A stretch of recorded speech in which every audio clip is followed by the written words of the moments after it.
والجماعة جماعة الحق والهدى والسنة هم السلفيون.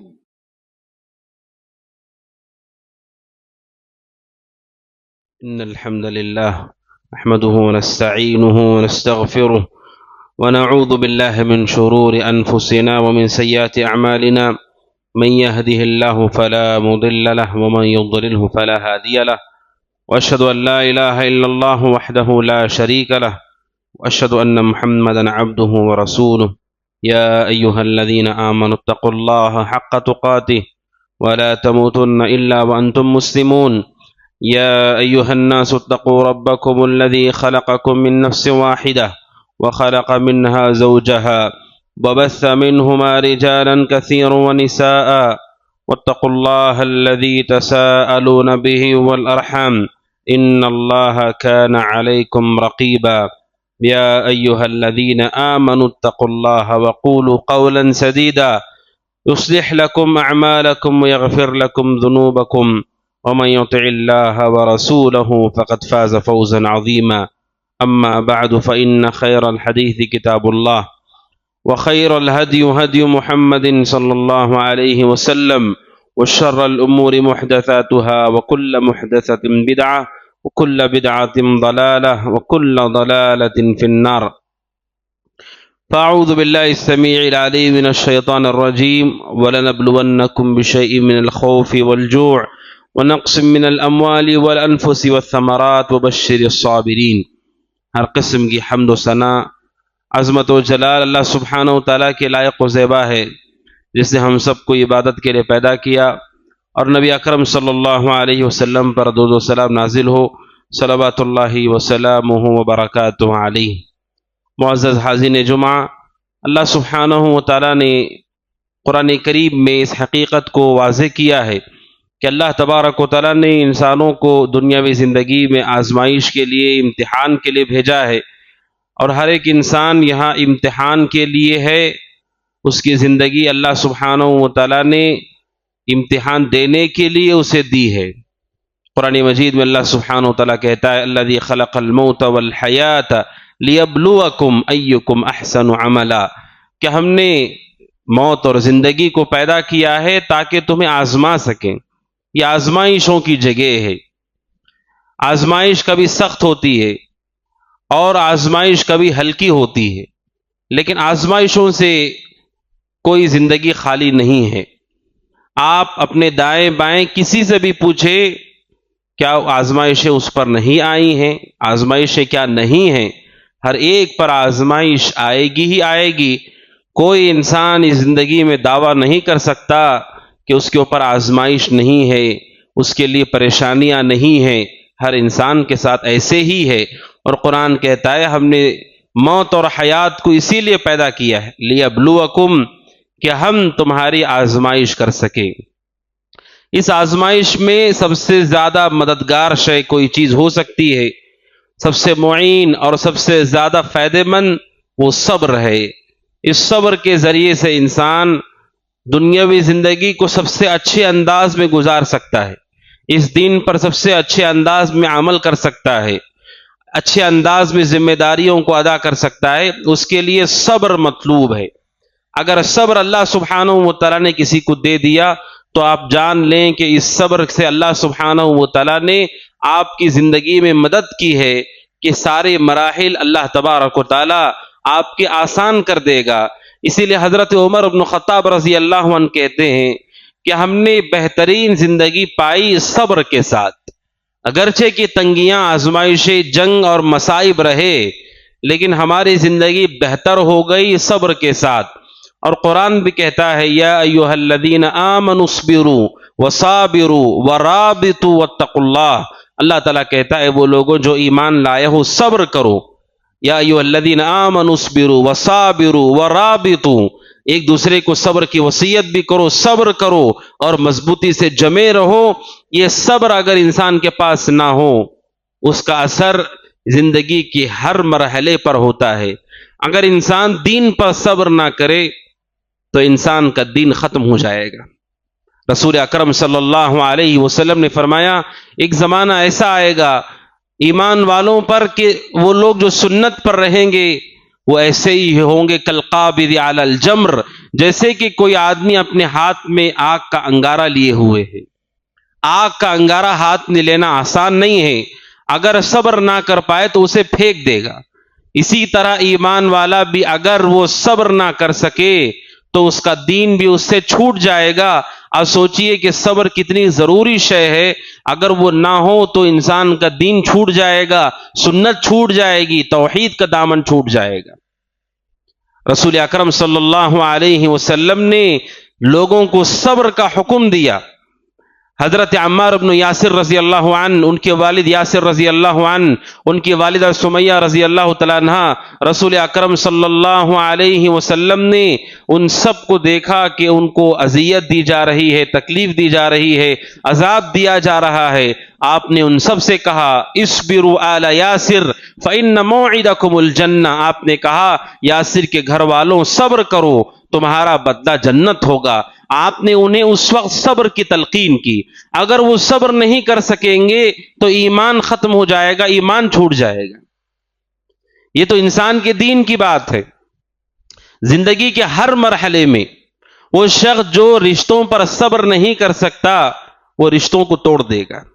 وہ عورت جو صبر نہیں کر سکتی رشتوں پر، اذیتوں پر، وہ اپنے گھر کو توڑ دے گی، خاندان ٹوٹ جائے گا اور پورا گھرانہ بکھر جائے گا۔ اگر انسان برداشت نہیں کر سکتا، صبر نہیں کر سکتا، کوئی رشتہ اس زمین پر نہیں ہو سکتا ہے صبر کے بغیر۔ کیونکہ ہم جو سوچتے ہیں، ہمارا جو ارادہ ہے، ہماری جو باتیں ہیں، ہمارا جو رہن سہن ہے، پوری دنیا میں ہم اکیلے ہیں۔ ہماری ہی طرح بالکل سوچنے والا، بولنے والا، کرنے والا اس دنیا میں کوئی نہیں ہوتا۔ آپ اکیلے ہی ہیں۔ آپ یہ چاہیں کہ میری ہی طرح ہر آدمی سوچے، ہر آدمی بولے، ہر آدمی کرے، ایسا ممکن نہیں ہے۔ نہ ماں باپ ہماری سوچ کے مطابق ہے، نہ اولاد ہماری سوچ کے مطابق ہے، نہ بیوی ہماری سوچ کے مطابق ہے۔ کوئی انسان ایسا نہیں ہے، جیسے وہ چاہتا ہے ویسے اس کے رشتے بھی ہوں، ایسا ممکن نہیں ہے۔ ایسا اللہ نے بنایا ہی نہیں انسان کو۔ ہر آدمی کی اپنی سوچ ہے، اپنی عقل ہے، اپنی سمجھ بوجھ ہے۔ جو چیز ماں باپ کو پسند ہے بچوں کو پسند نہیں، بچوں کو پسند ہے ماں باپ کو پسند نہیں۔ اگر صبر نہ ہو تو کوئی رشتہ دنیا میں باقی نہیں رہے گا۔ اسی لیے رشتوں کے جوڑ کے لیے بھی صبر ضروری ہے، اور اس سے آگے بڑھ کر کے معاملات میں آپ دیکھیے، اگر معاملات میں انسان جلد باز ہو، معاملات میں صبر کرنے والا نہ ہو، حتیٰ کہ تجارت ہی کیوں نہ ہو، اگر وہ صبر نہیں کر سکتا، برداشت نہیں کر سکتا، اپنے مال کا بھی گھاٹا کرے گا، تجارت کا بھی گھاٹا کرے گا۔ اس کا مطلب یہ کہ زندگی کے ہر مرحلے میں صبر از حد ضروری ہے۔ صبر کسے کہتے ہیں؟ صبر کیا ہے؟ صبر کا معنی ہوتا ہے آدمی کا اپنے آپ کو روک لینا، قابو میں اپنے آپ کو رکھنا، اور جو چیز انسان کے نفس میں موجود ہے، جو شیطان کا شر ہے، نفس کا شر ہے، اور جو غصہ ہے، اسے دبا کر کے برداشت کر لے جانا، یہ صبر ہے۔ اس صبر کے بغیر دنیا اور آخرت میں کامیابی انسان کو نہیں مل سکتی ہے۔ رسول اکرم صلی اللہ علیہ وسلم کعبۃ اللہ کا ٹیک لگائے بیٹھے تھے، بخاری کی حدیث ہے۔ رسول اکرم صلی اللہ علیہ وسلم کے پاس آ کر کے بعض نے شکایت کی، کہا اللہ کے نبی آپ دیکھ رہے لوگوں کا ظلم کتنا بڑھ گیا ہے، مشرکین مکہ کا، الا تستنصر لنا الا تدعو لنا، کہا اللہ کے نبی کیا آپ ہمارے لیے مدد کی دعا نہیں کریں گے؟ کیا آپ ہمارے لیے اللہ سے مدد نہیں مانگیں گے؟ الا تستنصر لنا الا تدعو لنا۔ رسول اکرم صلی اللہ علیہ وسلم نے اپنا ٹیک چھوڑ دیا اور آپ نے کہا تم سے پہلے لوگوں پر وہ حالات آئے ہیں جو تم پر نہیں آئے، ان پر ایسے حالات آئے، اللہ کے نبی فرماتے ہیں کہ ان میں سے کسی آدمی کو لایا جاتا اور آرا لا کر کے اس کے سر پر رکھ کر کے اسے اس کے دو ٹکڑے کر دیے جاتے، اور لوہے کی کنگھیوں سے ان کے گوشت کو ان کی ہڈیوں سے الگ کر دیا جاتا، اس کے باوجود وہ اپنے دین کو نہیں چھوڑتے تھے۔ اللہ کے نبی نے کہا علیہ الصلوۃ والسلام واللہ لیتمن اللہ ھذا الامر، آپ نے کہا اللہ کی قسم اللہ اس دین کو پورا کر کے رہے گا، حتی یسیر الراکب من صنعاء الى حضرموت لا یخاف الا اللہ۔ اللہ کے نبی نے کہا یہاں تک کہ ایک سوار اطمینان سے صنعاء سے حضرموت تک جائے گا، 2 شہروں کا سفر طے کرے گا، اللہ کے سوا کسی کا خوف اس پر نہیں ہوگا۔ وہ وقت بھی آئے گا وَلَكِنَّكُمْ تَسْتَعْجِلُونَ، لیکن تمہارا معاملہ یہ ہے کہ تم جلدی مچاتے ہو۔ رسول اکرم صلی اللہ علیہ وسلم نے اپنے صحابہ کو ان سے قبل لوگوں پر جو آزمائشیں آئیں آپ نے بتایا کہ ان سے سخت آزمائشیں تھیں کہ انہیں ان کے جسم کے ٹکڑے کر دیے جاتے تھے، اس کے باوجود وہ اللہ کے دین کو نہیں چھوڑتے۔ اللہ تعالیٰ دین پورا کرے گا، اس کے لیے صبر مطلوب ہے، اس کے لیے انسان برداشت کرنے والا ہو، اس کے بغیر انسان اپنے دین کا اپنے عقیدے کا نقصان کرے گا۔ اور جب صبر کی بات آتی ہے، صبر 3 جگہوں پر کیا جاتا ہے۔ سب سے پہلا صبر ہے نیکی کے کام کے لیے صبر۔ جو آدمی صبر نہیں کر سکتا، کوئی نیکی کا کام وہ نہیں کر سکتا ہے۔ حتیٰ کہ کوئی آدمی وضو بھی کرنا چاہتا ہو ثواب کے لیے یا قرآن بھی پڑھنا چاہتا ہو، جب تک وہ صبر کرنے والا نہ ہو اس وقت تک وہ کوئی چھوٹی نیکی کوئی بڑی نیکی نہیں کر سکتا۔ کیوں؟ کیونکہ انسان کا نفس راحت کی طرف مائل ہے۔ ہر آدمی راحت چاہتا ہے، اسے محنت نہ کرنی پڑے۔ نماز پڑھنا ہے تو اسے اپنے آپ کو قابو میں رکھ کر کے اٹھنا ہوگا، نماز پڑھنا ہوگا۔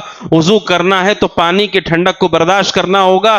انسان کے نفس میں راحت ہے، وہ راحت چاہتا ہے۔ اب راحت سے دور ہونے کے لیے صبر مطلوب ہے۔ صبر کے بغیر انسان کوئی نیکی نہیں کر سکتا۔ اس وجہ سے قرآن کہتا ہے یا ایھا الذین آمنوا اصبروا، اے وہ لوگوں جو ایمان لائے ہو صبر کرو، یعنی اللہ کی اطاعت پر صبر کرو، نیکی کے کام کے لیے صبر کرو۔ جو صبر نہیں کر سکتا کوئی نیکی کا کام نہیں کر سکتا۔ یہ پہلی جگہ جہاں پہ صبر کیا جاتا ہے۔ اور دوسرا صبر ہے اللہ سبحانہ و تعالیٰ کے نافرمانی سے دور ہونے کے لیے صبر، گناہ سے دور ہونے کے لیے صبر۔ انسان کے نفس میں شہوتوں کی طرف میلان پایا جاتا ہے۔ ہر آدمی چاہتا ہے کہ جو اس کے اندر خواہش پیدا ہو رہی ہے وہ کسی بھی طور پر پوری ہو، جو وہ چاہ رہا ہے وہ ہو کر کے رہے۔ یہ انسان کے اندر پایا جاتا ہے۔ قرآن یہ کہتا ہے جب تک انسان اپنے آپ پر صبر کرنے والا نہ ہو وہ گناہ سے بھی نہیں رک سکتا ہے، نافرمانی سے بھی نہیں رک سکتا ہے۔ اگر آپ راستے پر جا رہے ہوں، جاتے ہوئے آپ کے سامنے کوئی ایسی چیز نظر آ جائے جسے دیکھنا نہیں چاہیے، انسان کا نفس یہ کہتا ہے کہ دیکھ لو، انسان کی شہوت ہے وہ، لیکن اس کے باوجود جو صبر کر لے جاتا ہے وہ دوبارہ سے دیکھے گا نہیں، نگاہ نیچی کر کے چلا جائے گا۔ صبر اگر نہ ہو کسی چھوٹے گناہ سے بچنا بھی ممکن نہیں ہے۔ چھوٹے سے چھوٹا گناہ ہو اس سے بچنا ممکن نہیں ہے جب تک انسان کے پاس صبر نہ ہو، جب تک اس کے پاس برداشت نہ ہو۔ اسی وجہ سے یوسف علیہ السلام کی خوبی قرآن مجید نے بیان کی۔ یوسف علیہ السلام کا صبر بہت عظیم صبر تھا۔ اس وجہ سے اطاعت پر سب سے بڑا صبر ہے گناہ سے دور ہو جانے کے لیے صبر، کیونکہ شہوتوں کو قابو کرنا ایسے ہی ہے جیسے کسی درندے جانور کو کوئی آدمی اپنے گھر میں لا کر کے باندھ لے، اسے قابو میں لانا کتنا مشکل ہے۔ اس سے زیادہ انسان کا اپنے خواہشات اور شہوت کو قابو کرنا مشکل ہے۔ اگر شہوت اس کی بھڑک اٹھے اسے قابو کرنا اس سے زیادہ مشکل ہے۔ اس کے لیے از حد صبر کی ضرورت ہے۔ اگر وہ صبر کے دامن کو چھوڑ دے نہ جانے وہ کیا کیا اقدام کر بیٹھے گا، اور اسے اندازہ بھی نہیں ہوگا کہ وہ کیا نقصان کر رہا ہے، کس کا نقصان کر رہا ہے، اور کتنا بڑا نقصان اس نے کر دیا اس کا اندازہ اسے نہیں ہوگا۔ دسیوں واقعات آج آپ دیکھ رہے ہیں اخبارات میں کہ شادی شدہ جوڑے بھی کتنے ایسے واقعات روزانہ کی خبریں یہ بن چکی ہیں، شادی ہونے کے بعد، اولاد ہونے کے بعد، اس کے باوجود شہوت کے راستے پر ایسے لگے کہ وہ فرار ہو گئے۔ فرار بھی ایسے کہ قتل کر کے فرار ہوئے، اپنے شوہر کو مار دیا، بیوی کو مار دیا، بچوں کو زہر دے کر کے مار دیا۔ صبر نہ ہو تو ایک ماں ماں نہیں ہو سکتی، ایک باپ باپ نہیں ہو سکتا۔ یہ محسوس کرنے سے ہی ہوتا ہے۔ کہتے ہیں لوگ کہ ماں ہو کے ایسے کیسے کر سکتی ہے، باپ ہو کے کیسے کر سکتا ہے۔ صبر اگر نہ ہو، احساس نہ ہو، محسوس انسان نہ کرتا ہو، پھر کسی چیز کی حیثیت اس کے سامنے نہیں ہے۔ اگر محسوس نہ ہو تو پھر وہ اپنے بچے کو بھی پھینک دے گا، اسے کوئی فرق نہیں پڑے گا۔ صبر اگر انسان کے پاس نہ ہو، شہوتوں سے رکنے کے لیے صبر ضروری ہے۔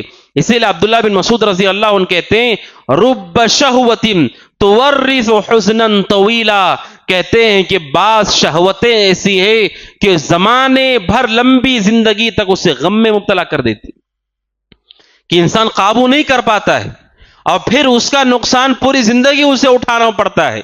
حالانکہ وہ سمجھ رہا ہے اس کو کہ کتنا بڑا نقصان ہے، لیکن شہوتوں نے اسے بہرا اور اندھا کر دیا ہے۔ اس کے لیے صبر مطلوب ہے۔ اللہ نے جس کو صبر دیا وہ بڑے بڑے گناہوں سے اپنے آپ کو محفوظ کر لے گا، شر سے اور فتنے سے اپنے آپ کو محفوظ کر لے گا۔ یہ دوسرا صبر ہے، گناہ سے دور ہونے کے لیے صبر۔ اور تیسرا صبر ہے الصبر علی اقدار اللہ المؤلمہ، کہ اللہ سبحانہ و تعالیٰ کے جو فیصلے ہیں جن میں انسانوں کا کوئی اختیار نہیں۔ آپ جانتے ہیں اللہ سبحانہ و تعالیٰ نے انسان کو اختیار دیا ہے، اور بعض جگہوں پر انسان کے پاس اختیار نہیں ہے۔ دین کے لیے پورا اختیار ہے، آپ جو چاہیں وہ کر سکتے ہیں، آپ کو اس کا بدلہ مل جائے گا۔ آپ اچھے راستے پر جائیں اس کا بھی بدلہ ہے، برے راستے پر جائیں اس کا بھی بدلہ ہے۔ اللہ نے انسان کو اختیار دیا ہے۔ فَمَنْ شَاءَ فَلْيُؤْمِنْ وَمَنْ شَاءَ فَلْيَكْفُرْ، جو چاہے ایمان لائے، جو چاہے کفر کرے۔ کافروں کے لیے جہنم کی آگ ہوگی۔ لیکن کچھ جگہ جہاں انسانوں کے پاس کوئی اختیار نہیں ہے، جس میں انسان اللہ کی تقدیر کا پابند ہوتا ہے، انسان کا بیمار ہو جانا، کسی قریبی کا فوت ہو جانا، تجارت کا تباہ ہو جانا، کسی کا انتقال ہو جانا، یا بڑی آسمانی آفتوں کا اتر آنا، تباہ کن زلزلے، آندھیاں، طوفان، انسان کا اس میں کوئی اختیار نہیں۔ اللہ سبحانہ و تعالیٰ کا وہ فیصلہ ہے اور وہ نافذ ہو کر کے رہے گا۔ اللہ سبحانہ و تعالیٰ کی اس تقدیر کے فیصلے پر وہاں پر صبر مطلوب ہے، اللہ کی تقدیر پر صبر۔ اور یہ تیسری جگہ ہے جہاں مومن کو صبر کرنا از حد ضروری ہے، اور قرآن مجید نے واضح کر دیا کہ اللہ تبارک و تعالی جہاں اس نے صبر کرنے کا حکم دیا ہے، لیکن اختیار دیا ہے آپ کو، آپ کریں گے تو فائدہ ہے ورنہ نقصان ہے۔ لیکن بعض جگہ ایسی ہے جہاں پر مصیبت آئے گی ہی آئے گی، اب اس پر صبر کرنے کے دو راستے ہیں، ایک ہے مومنوں کا صبر اور ایک ہے جانوروں بہائم کا صبر۔ اگر کسی گائے کو کسی نے زخم لگا دیا، وہ چیخ چیخ چیخ کر کے آخرکار تھک کر کے وہ خاموش ہو جاتی ہے، وہ جانوروں کا صبر ہے۔ اور دوسرا صبر ہے اہل ایمان کا، کہ ابتدا ہی میں وہ صبر کر لیتے ہیں۔ اس وجہ سے اگر کوئی آدمی جانوروں کا صبر کرتا ہے، اس صبر پر کوئی اجر و ثواب نہیں۔ لا قدر اللہ کسی مسلمان کا سب کچھ تباہ ہو گیا، برباد ہو گیا۔ بعض اہل علم سے متعلق مذکور ہے تاریخ میں کہ وہ ان کی مال، ان کی اولاد، ان کے گھر والے سب کے سب ایک شہر سے دوسرے شہر کی طرف جا رہے تھے، سمندری راستے سے جا رہے تھے، اچانک طوفان آیا اور پوری کی پوری کشتی ڈوب گئی۔ وہ جو عالم دین تھے، ان کی بیوی، ان کے بچے، ان کے ماں باپ اور ان کا جو کچھ مال تھا، سب کچھ پانی میں ایک ہی لمحے میں سب کچھ چلا گیا۔ اللہ سبحانہ و تعالیٰ کی طرف سے وہ آزمائش تھی، دنیا میں وہ تنہا رہ گئے۔ اب یہ جو آزمائش ہے، کوئی آدمی چیخ و پکار کرے، اللہ کی گستاخی کرے، بے ادبی کرے، اس کے بعد وہ خاموش بھی ہو جائے، کوئی ثواب اس پر نہیں ہے۔ ثواب کب ملتا ہے؟ صحیح بخاری کی حدیث ہے، انس رضی اللہ تعالیٰ کہتے ہیں رسول اکرم صلی اللہ علیہ وسلم گزر رہے تھے، آپ نے دیکھا کہ ایک عورت اپنے بیٹے کی قبر کے پاس بیٹھی رو رہی تھی۔ اللہ کے نبی صلی اللہ علیہ وسلم نے اس عورت سے کہا اتق اللہ واصبری، کہا اللہ سے ڈرو اور صبر کرو۔ اس عورت کو آپ نے نصیحت کی تو اس خاتون نے کہا الیک عنی، آپ جائیے، آپ کے اوپر وہ مصیبت نہیں آئی ہے جو میرے اوپر مصیبت آئی ہے۔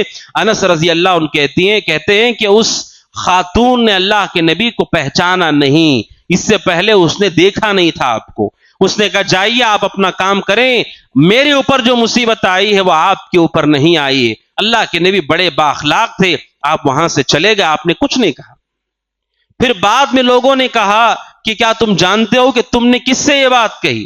وہ اللہ کے رسول تھے۔ وہ گھبرا گئی، گھبرا کر کے فوراً اللہ کے نبی کے گھر کے پاس آئی، اور کہتی ہیں کہ جب وہ گھر کے پاس آئی تو گھر کے باہر کوئی دربان نہیں تھا، اللہ کے نبی کے گھر کے باہر کوئی نگران دربان نہیں ہوتا تھا۔ کہتی ہے کہ کوئی وہاں نہیں تھا، اللہ کے نبی کے گھر کے باہر آئی اور اللہ کے نبی کو آواز دی، اللہ کے نبی باہر آئے اور کہا اللہ کے نبی میں نے آپ کو پہچانا نہیں، اس لیے میں نے ایسا کہہ دیا۔ اللہ کے نبی علیہ الصلوۃ والسلام نے اس کی کوئی پکڑ نہیں کی، کوئی سرزنش نہیں کی، آپ نے پھر بات کو دہرایا۔ آپ نے کہا انما الصبر عند الصدمۃ الاولى، آپ نے کہا صبر اس وقت ہوتا ہے جب انسان کو صدمہ لگے، صدمے کی شروعات ہو، اسی وقت صبر ہوتا ہے۔ اس کے بعد جو انسان خاموش ہو جاتا ہے وہ مجبوری ہے، اس کی کچھ کر بھی نہیں سکتا ہے۔ کون سی چیز پر اجر اللہ تعالیٰ دیتا ہے؟ عند الصدمۃ الاولی، جیسے ہی مصیبت کی خبر انسان کو پہنچے اسی وقت وہ خاموش ہو جائے اور برداشت کرے، کوئی زبان کی ایسا کلمہ نہ نکالے اپنی زبان سے جو اللہ کو ناراض کرنے والا ہو، اسی صبر پر اللہ اجر دیتا ہے۔ آج مسلمانوں کو اس بات کا علم نہیں ہے، بہت کم لوگ یہ جانتے ہیں۔ مصیبت آئی، نہ جانے کیا کیا لوگ کہتے ہیں، اور پھر اس کے بعد کہتے کیا کر سکتے ہیں، صبر کرنا ہوگا۔ یہ آپ کا صبر نہیں ہے، شریعت میں صبر کی کوئی حیثیت نہیں، کوئی ثواب نہیں ہے اس پر۔ صبر پر ثواب اس وقت ہے جب مصیبت کی ابتدا میں انسان صبر کرے، اور صبر جب انسان کرتا ہے اس کے لیے ضروری ہے اس بات کا خاص خیال رکھے کہ اگر وہ بے صبرہ ہو کر کے اللہ سبحانہ و تعالیٰ کے بارے میں گستاخانہ جملے، بے ادبی کے جملے کہتا ہے تو یہ جو گناہ ہے، یہ گناہ اس کی دنیا کی ساری مصیبتوں سے بڑی مصیبت ہے۔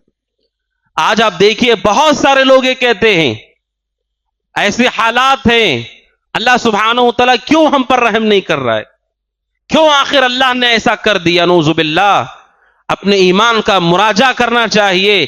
اللہ کے بارے میں ایسے کہتے ہوئے کہ اللہ تبارک و تعالیٰ ایسے کیوں کر رہا ہے، آپ اپنے عمل کو دیکھیے کہ آپ ایسا کیوں کر رہے ہیں، آپ کا عمل ایسا کیوں ہے۔ اللہ سبحانہ و تعالیٰ کے بارے میں ایسا کہنا خوف ہے اس آدمی کے ایمان پر کہ وہ دیکھے کہ اس کا ایمان باقی ہے کہ نہیں ہے۔ اگر وہ اللہ سبحانہ و تعالیٰ پر اعتراض کر رہا ہے، اللہ پر اعتراض کا حق کسی انسان کو نہیں ہے۔ قرآن کہتا، اللہ تبارک و تعالیٰ کہتا ہے فعال لما یرید، اللہ جو چاہتا ہے وہ کرتا ہے۔ لیکن قرآن یہ بھی کہتا ہے کہ اللہ تعالیٰ کسی پر ذرہ برابر ظلم نہیں کرتا، اور انسانوں کے اعمال کا بدلہ ہی انہیں دنیا میں دیا جاتا ہے۔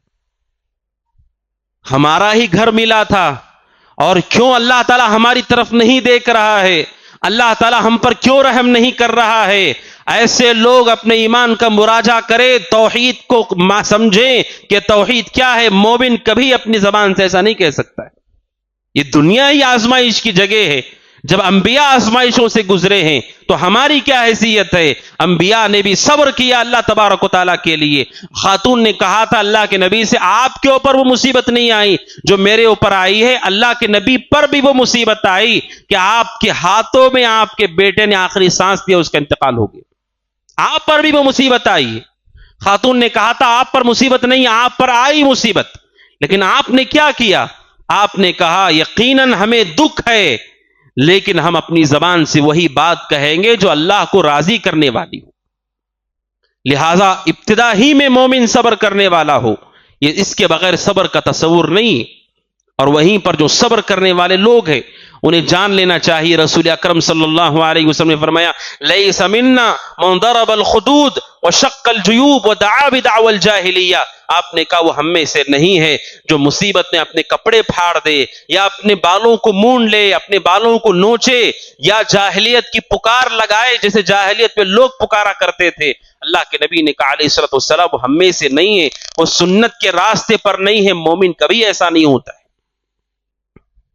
اور انسان جب تینوں پر صبر کرتا ہے، نیکی پر صبر، گناہ سے دور ہونے پر صبر، اور اللہ سبحانہ و تعالیٰ کی تقدیر پر صبر، جب صبر کرتا ہے صبر کا بدلہ کتنا اچھا ہے۔ قرآن کریم کہتا انما یوفی الصابرون اجرہم بغیر حساب، اللہ تعالیٰ کہتا ہے صبر کرنے والوں کو بغیر حساب کے اللہ تعالیٰ اجر عطا کرے گا۔ یعنی کتنا اجر ہے صبر کرنے والوں کے لیے اللہ کے سوا کوئی نہیں جانتا، اللہ ہی جانتا ہے کتنا صبر ہے، کیونکہ قرآن کہتا بغیر حساب، اس کا کوئی حساب نہیں لگا سکتا ہے کتنا اجر اللہ تعالیٰ صبر کرنے والوں کو دے گا۔ اسی لیے کل قیامت کے دن صبر کرنے والوں کو جب اللہ تعالیٰ بدلہ دے گا، وہ لوگ جن کی زندگیوں میں عام طور پر عافیت رہی، وہ دیکھیں گے اتنا بدلہ ان کو دیا جا رہا ہے، وہ تمنا کریں گے۔ سنن ترمذی کی حدیث ہے کہ کاش کہ ہماری جلدوں کو بھی، ہمارے جسم کو بھی زمین پر زندگی میں اگر نوچا جاتا، قینچیوں سے کاٹا جاتا، اور اس پر ہم صبر کر دے تو کتنا اچھا ہوتا۔ اتنا بڑا بدلہ صبر کرنے والوں کو قیامت کے دن دیا جائے گا۔ عافیت میں جو لوگ تھے وہ تمنا کریں گے کہ کاش ہمارے ساتھ بھی یہ معاملہ ہوتا تاکہ ہم بھی اتنے بڑے اجر کو پا لیتے۔ یقیناً مومن کو چاہیے کہ اللہ سے عافیت کا سوال کرے، کیونکہ انسان بڑا بے صبر واقع ہوا ہے، بہت کم لوگ صبر کرنے والے ہوتے ہیں۔ اس لیے مومن کو دعا کرنا چاہیے کہ اللہ تعالیٰ دنیا اور آخرت میں عافیت کا معاملہ فرما، خیر کا معاملہ فرما، آسانی کا معاملہ فرما۔ یہی دعا مومن کو کرنا چاہیے، اس لیے کہ انسان بڑا بے صبر واقع ہوا ہے۔ اور جو صبر کرنے والے لوگ ہیں، صبر کرنے پر اللہ سبحانہ و تعالیٰ کس طرح خوش ہوتا ہے اور کیا بدلہ اللہ تبارک و تعالیٰ دیتا ہے۔ صحیح بخاری کی حدیث ہے، حضرت عبداللہ بن عباس رضی اللہ تعالیٰ عنہما اپنے شاگرد عطا بن ابی رباح سے کہتے ہیں، الا اریک امرأ من اہل الجنہ، کہتے ہیں کہ میں تمہیں ایک جنتی عورت بتاتا ہوں، اور وہ ایک خاتون کی طرف اشارہ کرتے ہیں کہ یہ جو خاتون ہے جو بالکل سیاہ تھی، کہا کہ یہ جنتی خاتون ہے، جنتی عورت ہے، اور کہا کہ یہ عورت اللہ کے نبی کی زندگی میں آئی اور آ کر کے اللہ کے نبی سے کہا، یا رسول اللہ انی اسرع و انی اتکشف، کہا اللہ کے نبی مجھے بیماری ہے، بیماری یہ ہے کہ میں راستے میں چلتے چلتے گر کے بے ہوش ہو جاتی ہوں، وَإِنِّي أَتَكَشَّفُ، اور میرا لباس بھی، میرا سطر بھی کھل جاتا ہے، فَادْعُوا اللَّهَ أَن يُعَافِيَنِي، اللہ کے نبی دعا کیجئے کہ اللہ تعالیٰ مجھے عافیت دے دے، اس بیماری سے اللہ تعالیٰ مجھے شفا دے دے۔ اللہ کے نبی صلی اللہ علیہ وسلم نے کہا، إِن شِئْتِ صَبَرْتِ وَلَكِ الْجَنَّةُ وَإِن شِئْتِ دَعَوْتُ اللَّهَ لَكِ أَن يُعَافِيَكِ، کہا اللہ کے نبی نے اگر تم چاہو تو صبر کر لو، اور صبر کا بدلہ جنت ہوگا، اور اگر تم چاہو تو میں اللہ سے دعا کرتا ہوں کہ اللہ تعالیٰ تمہیں عافیت دے دے۔ اللہ کے نبی نے دونوں اختیار اس کو دیے۔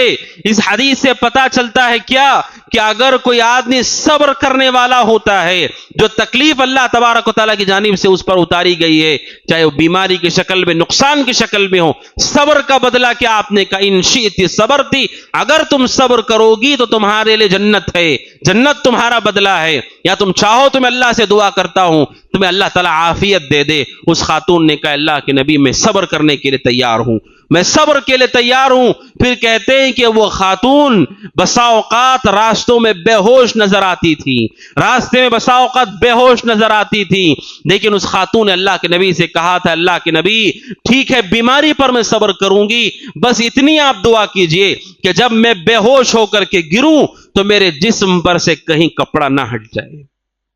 ایسے پردے والی خواتین تھیں، ایسے حیا رکھنے والی خواتین تھیں، کہا میں بیماری پہ صبر کروں گی لیکن میں گروں تو میرے جسم کا کوئی حصہ لوگوں کے لیے ظاہر نہ ہو جائے۔ اللہ کے نبی نے دعا کر دی اس خاتون کے لیے۔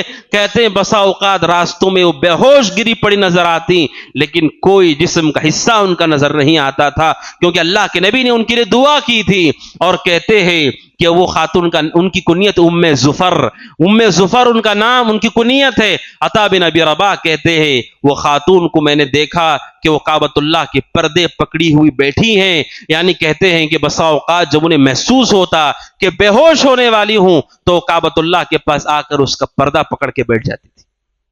تو صبر کرنے والوں کے اللہ کے نبی نے کہا اگر تم صبر کرو فلک الجنہ، تمہارے لیے جنت ہے، یعنی صبر کرنے والوں کے لیے راستہ جنت کا راستہ ہے اگر وہ برداشت کرتے، اگر وہ صبر کرتے۔ لہٰذا مومن کیسے بھی حالات ہوں اپنی زبان سے وہ بات نکالے جو اللہ کو راضی کرنے والے ہوں، اور ہمیشہ ہر انسان کو اپنے اعمال پر نظر رکھنا چاہیے، اللہ سبحانہ و تعالیٰ پر اعتراض ہرگز وہ نہ کرے۔ اور ایک بہت بڑی مصیبت ہے، کہتے ہیں اہل علم جو آدمی اللہ سبحانہ و تعالیٰ کے بارے میں بے ادبی کرتا ہے، اس کی جو مصیبت ہے، اس کا جو گناہ ہے، وہ دنیا میں دوسرے لوگوں کے لیے مصیبت آئی، اس سے بڑی مصیبت اس کی مصیبت ہے۔ اگر کوئی آدمی اپنے دین میں آزمائش میں مبتلا ہو، یہ سب سے بڑی مصیبت ہے۔ یہ بڑی مصیبت یہ نہیں کہ انسان کو دنیا کا نقصان ہے، بڑی مصیبت یہ ہے کہ انسان اپنے دین میں گھاٹے میں چلا گیا، دین کا اسے نقصان ہو گیا۔ اس لیے مومن کو دیکھنا چاہیے اگر وہ اطاعت پر جمع ہوا ہے، گناہوں سے دور ہے، تو اس پر اللہ نے کرم کا معاملہ کیا ہے کہ وہ حقیقت میں خیر پر باقی ہے، کیونکہ سب سے بڑی مصیبت یہ ہے انسان کی جان اور مال کے نقصان سے بڑی مصیبت کہ کوئی آدمی اللہ کے دین سے دور ہو گیا۔ اسی لیے قاضی شریح رحمۃ اللہ علیہ کہتے ہیں کہ جب مصیبت آتی ہے تو میں اللہ سبحانہ و تعالیٰ کی حمد بیان کرتا ہوں. کن باتوں پر حمد بیان کرتا ہوں؟ کہتے ہیں سب سے پہلی بات میں اللہ کی تعریف کرتا ہوں کہ جتنی مصیبت مجھ پر آئی ہے اگر اللہ چاہتا تو اس سے بڑی مصیبت دے سکتا تھا، لیکن اللہ نے اتنی نہیں دی ہے، اتنی مصیبت ہے تو میں اللہ کی حمد بیان کرتا ہوں. آپ کا نقصان ہوا، اللہ چاہے تو اس سے بڑا ہو سکتا تھا. کہتے ہیں سب سے پہلی چیز مصیبت کے آنے پر میں اللہ کی تعریف کرتا ہوں کہ اللہ اس سے بڑی مصیبت دے سکتا تھا لیکن اس سے نہیں دی.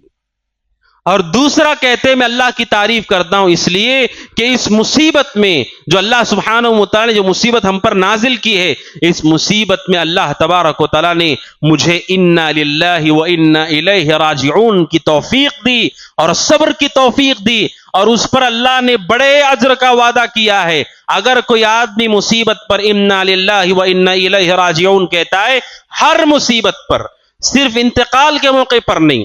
الذین اذا اصابتهم مصیبہ، مومن وہ ہیں جب انہیں مصیبت پہنچتی ہے تو کیا کہتے ہیں؟ قالوا انا للہ و انا الیہ راجعون. انا للہ و انا الیہ راجعون یہ وہ جملہ ہے ہر مصیبت پر مومن کو بولنا چاہیے.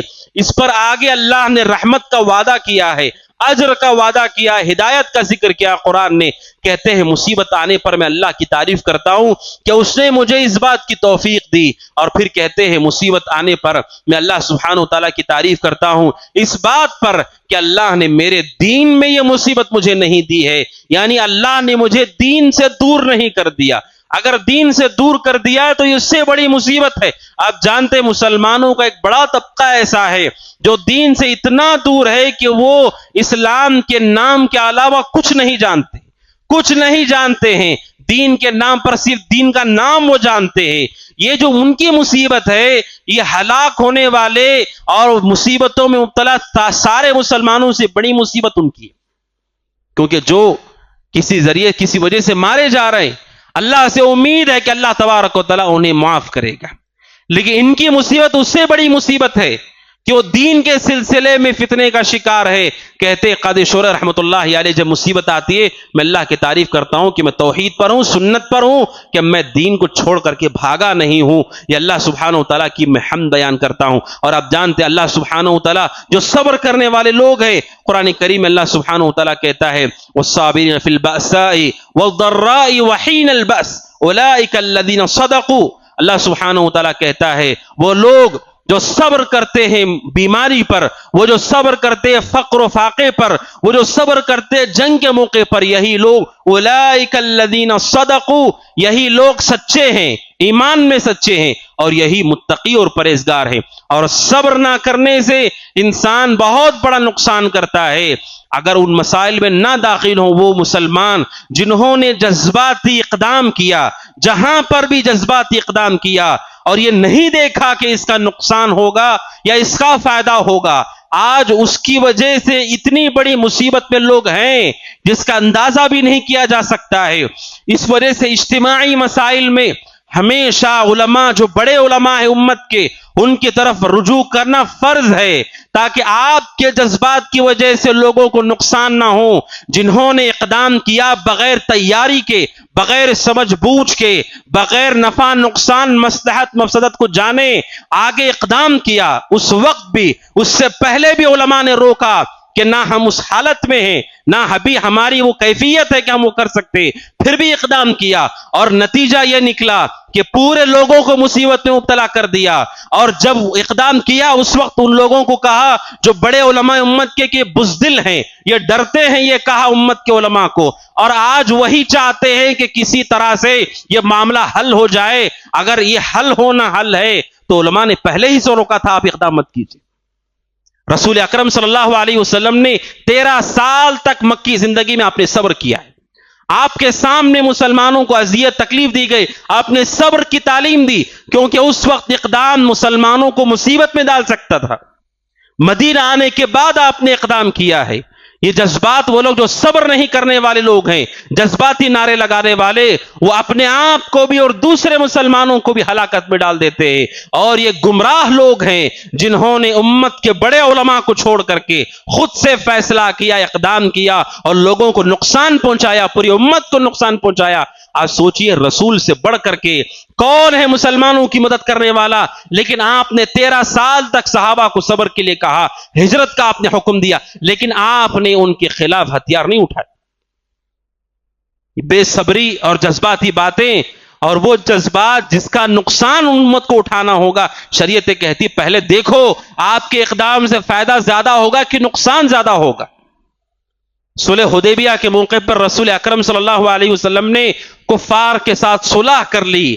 صلح اس بات پر کہ 10 سال تک تمہارے ہمارے درمیان جنگ نہیں ہوگی، 10 سال تک مشرکین مکہ میں، اللہ کے نبی مدینہ میں ہوں گے۔ آپ نے صلح کی، اور صلح کا فائدہ یہ ہوا کہ اللہ کے نبی نے اس دوران بادشاہوں تک کو خط لکھا آپ نے، اور سب سے زیادہ اسلام اسی مدت میں پھیلا ہے جس مدت میں روک دیا گیا تھا ان امور سے، کیونکہ شریعت اسلامیہ جانتی ہے کہ لوگوں کے لیے فائدے کی چیز کیا ہے، نقصان کس میں بڑا ہے۔ اس وجہ سے صلح حدیبیہ کو قرآن کہتا ہے یہ کھلی فتح ہے، کھلی کامیابی ہے۔ اس وجہ سے کہ کوئی بھی ایسا اقدام جس اقدام سے عام امت کو نقصان ہو، پریشانی ہو، اس سے بچنا چاہیے، اس سے اعتراض کرنا چاہیے، اور امت کے بڑے علماء کی طرف ان مسائل میں رجوع کریں، اسی میں ہمارے لیے فائدہ ہے۔